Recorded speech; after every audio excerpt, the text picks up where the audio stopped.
San Francisco, after wasting a 4-run lead against Madison Bumgarner, Jacob deGrom minced no words in directing the blame in one direction for yet another Mets loss. "Seemed like everything I threw went right down the middle. These guys did a great job. Tonight is on me," deGrom said. "I was terrible out there."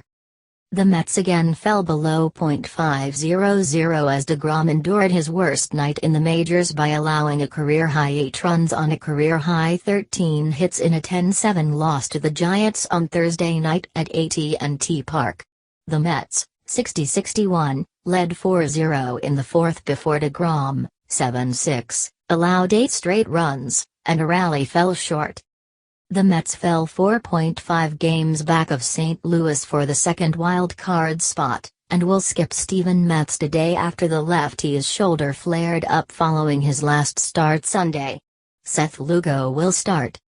You say to yourself in the middle of the game you got a 4-run lead with Jacob deGrom, Mets manager Terry Collins said, "The chances of winning the game are good."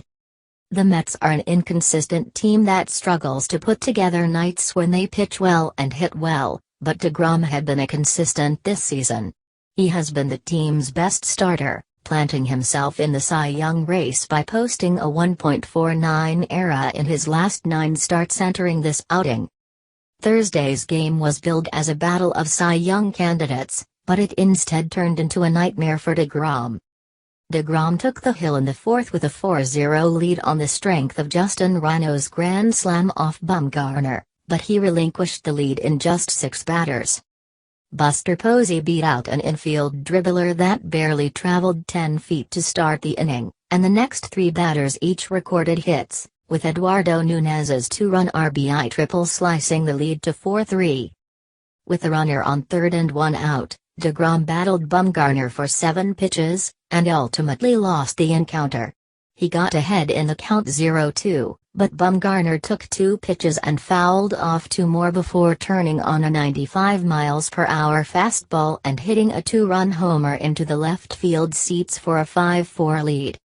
The 5 runs deGrom allowed in the inning were as many as he had allowed in any start this year.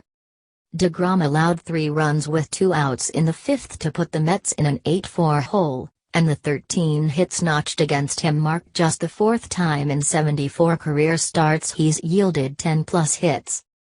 "These guys did a great job getting some runs for me," deGrom said. "I couldn't hold a lead." The rare off night by deGrom came on a bad occasion as the Mets finally had a good night against Bumgarner, and the offense had quality at-bats throughout the game. Rhino returned to the lineup after being sidelined with a strained left hamstring, and started in center field against a pitcher he's enjoyed success against in his career.